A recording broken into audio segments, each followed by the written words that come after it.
Bismillahirrahmanirrahim. Now coming on to next analytical question. इसमें भी हम देखते हैं जो इन्फॉर्मेशन हम पहले से ऑर्गेनाइज करते हैं उसके बाद क्वेश्चन सॉल्व करने की कोशिश करते हैं. So it is question number 89 to 91.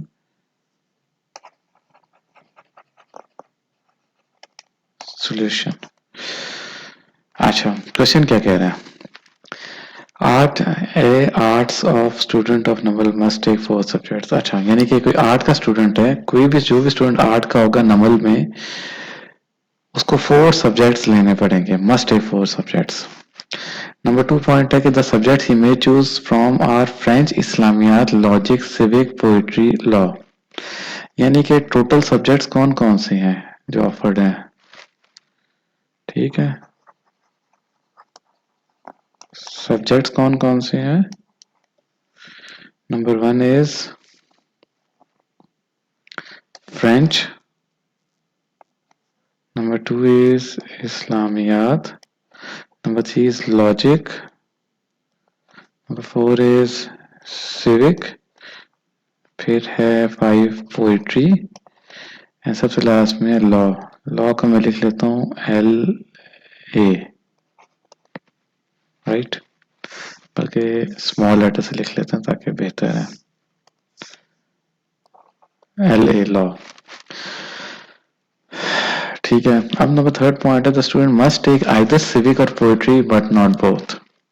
ठीक है, इसका मतलब है कि जो इनिशियल से वो 3 पॉइंट है वो क्या कह रहा है? The student must take either civic or poetry but not both. तो क्या कॉम्बिनेशन हो सकते हैं? यानी अगर सिविक और पोएट्री दोनों में से कोई एक उसे लेना होगा तो कॉम्बिनेशन क्या हो जाएंगे? कॉम्बिनेशन आइदर हो जाएगा एफ आई तो सी. अगर सिविक लेगा तो वो पोएट्री ले सकता है, LA. इसमें से उसको चूज करना पड़ेगा. और अगर सेकंड ऑप्शन है कि वो अगर पोएट्री लेता है तो सिविक नहीं ले सकता, तो फिर दूसरा कॉम्बिनेशन क्या बनेगा? LPLA. नाउ अब आप ये अगला पॉइंट देखते हैं, क्योंकि देखिए उन्होंने कहा 4 सब्जेक्ट मैक्सिमम ले सकता है. अब 2 कॉम्बिनेशन तो बन गए 5 सब्जेक्ट्स के, अभी भी उसको इनमें से 4 सब्जेक्ट्स लेने हैं. तो फिर फर्दर क्या होगा? The student can not take logic and law together. इसका मतलब है कि लॉ और लॉजिक ये और ये एक साथ नहीं ले सकता. इसका मतलब है या लॉ होगा तो लॉ होगा तो लॉजिक नहीं होगा, और लॉजिक हो तो लॉ नहीं होगा. अब आगे फर्दर इन दो के कॉम्बिनेशन बनाते हैं उस तरह. यानी वो करेगा कि आइदर हो गया, आइदर अगर लॉ है, सॉरी लॉजिक है तो लॉ नहीं है, और अगर लॉ है तो लॉजिक नहीं है. ठीक है, अब इन दोनों में ये हो सकता है ना, ये हो सकता है या ये हो सकता है, नहीं हो सकता है, या ये नहीं हो सकता तो ये हो सकता है. सिमिलरली ये नहीं हो सकता तो ये होगा. तो अब इनका बनाते हैं लॉजिक कॉम्बिनेशंस. तो कॉम्बिनेशंस क्या बनेंगे? एक बनेगा FIL. अगर मैं कहता हूं लॉजिक लेगा C तो वो लॉ नहीं ले सकता. कॉम्बिनेशन 1 बन गया. अदर कॉम्बिनेशन क्या है? इसी में से, इसमें से अभी पहले में से हम कॉम्बिनेशन ले रहे हैं कि अगर वो लॉजिक नहीं लेगा तो लॉ लेगा. यानी कि दोनों नहीं ले सकता. अगर वो लॉ लेगा तो लॉजिक नहीं लेगा, लॉजिक लेगा तो उसमें से अगर लॉ लेगा तो लॉजिक को हम खत्म कर देंगे तो 4 जो कोर्सेज होंगे उनका कॉम्बिनेशन बन जाएगा. इसी तरह अगर लॉजिक नहीं लेगा, लॉ लेगा तो उसके 4 कॉम्बिनेशन बन जाएंगे. अच्छा, अब उससे दूसरे वाले को देखते हैं, इसमें से क्या निकलता है. इसमें है कि ये दोनों तो है. वही लॉ लॉ लॉजिक नहीं हो सकता, यानी लॉजिक और लॉ एक साथ नहीं हो सकता. तो फिर क्या होगा कि अगर तो लॉजिक होगा तो लॉ नहीं हो सकता, और अगर लॉजिक नहीं होगा तो लॉ होगा. इसका मतलब है इन टोटल ये 4 कॉम्बिनेशंस हैं, 1 2 3 और 4, जो कि मैक्सिमम इनमें से बन सकते हैं जो स्टूडेंट ले सकता है 4 कॉम्बिनेशंस. ठीक है, अब क्वेश्चन देख लेते हैं। क्वेश्चन नंबर 89 को देखते हैं पहले। 9, if student takes civic, which other course he must take? अगर सिविक लेता है तो इसका क्या मतलब है, सिविक किन किन कोर्सेज में से हो सकता है, या तो वो इसमें से कोर्स लेगा सिविक वाला, या इसमें से लेगा। इन दो में सिविक कोर्स नहीं है। इसका मतलब अगर दो वो सिविक ले लेगा, यानी क्वेश्चन नंबर अगर मैं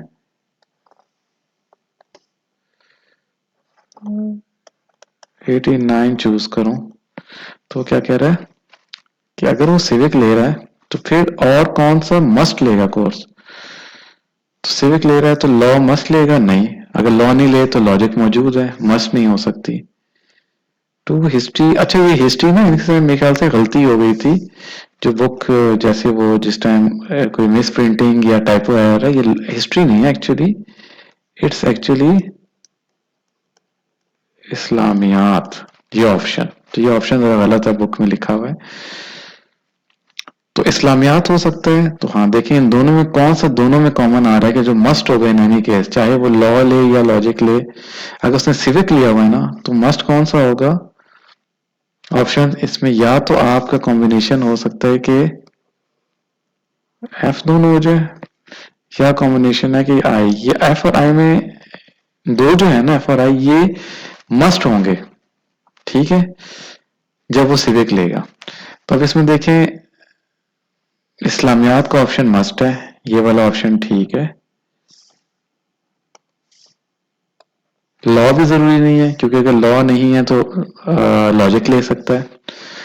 और 3 ऑप्शन है लॉजिक, लॉजिक भी जरूरी नहीं, कि अगर लॉजिक नहीं है तो लॉ ले सकता है। तो जो मस्ट ऑप्शन है वो इस्लामियात का है। ऑप्शन नंबर 2 होना चाहिए, ठीक ठीक है। अब देख लेते हैं इसमें 1 बी है ऑप्शन नंबर 2। तो ये इसका सोल्यूशन है बी, ठीक है। तो इसका होगा सोल्यूशन बी। ओके, अब अगला क्वेश्चन नंबर है 90। Question number 90, how many different combination of courses are available for the students to choose from? तो अब देखो कितने कॉम्बिनेशन बन रहे हैं, 1 2 3 एंड 4। सो 4 कॉम्बिनेशन बन रहे हैं। तो इसमें कौन सा ऑप्शन आ रहा है, 2 3 4 डी 4 सी। इसका मतलब है 90 का हो गया आंसर नंबर सी, ठीक हो गया। Now question number 91। 91 कह रहा है which courses must a student course must a student take, यानी इनमें से कौन सा कोर्स है जो लाजमी स्टूडेंट लेगा। देखिए अब ये 4 कॉम्बिनेशन है ना, तो 4 कॉम्बिनेशन में देखें कौन कौन से ऐसे कॉम्बिनेशन हैं जो कि चारों में लाजमी तौर पर आ रहे हैं, ठीक है। अब ये देखें, अगर मैं फ्रेंच कोर्स देखूं, फ्रेंच इसमें भी आ रहा है, इसमें भी आ रहा है, इसमें भी आ रहा है, इसमें आ रहा है। इसका मतलब है एक कोर्स तो लाजमी हो क्या होगा, फ्रेंच हो जाएगा। फिर इस्लामियात देखते हैं, इस्लामियात इसमें भी, इसमें भी, इसमें भी, इसमें चारों में इस्लामियात, तो एक इस्लामियात भी लाजमी हो जाएगा। बाकी अगर लॉजिक देखें तो लॉजिक चारों में नहीं है, 2 में लॉजिक है, बाकी में नहीं है। इस तरह सिविक देखें तो वो भी 2 में है, बाकी में नहीं है। इस तरह अगर आप पोइट्री देखें तो वो भी 2 कोर्सेज में है, चारों में नहीं है। और लॉ देखें तो वो भी 2 कोर्सेज में। इसका मतलब है फ्रेंच और इस्लामियात में ये 2 होंगे लाजमी। अब आंसर्स को देखते हैं। फ्रेंच, यस ये कोर्स होगा लाजमी। इस्लामियात ये भी लाजमी होगा। लॉजिक नहीं, ये लाजमी नहीं होगा। तो फ्रेंच और इस्लामियात इसमें आंसर है 1 एंड 2। तो इसमें 1 और 2 ऑप्शन आ रहा है डी। तो D is the correct option. Sir D is the correct option. तो इस तरह हमने क्वेश्चन नंबर 89 to 91 सॉल्व किया। Thank you.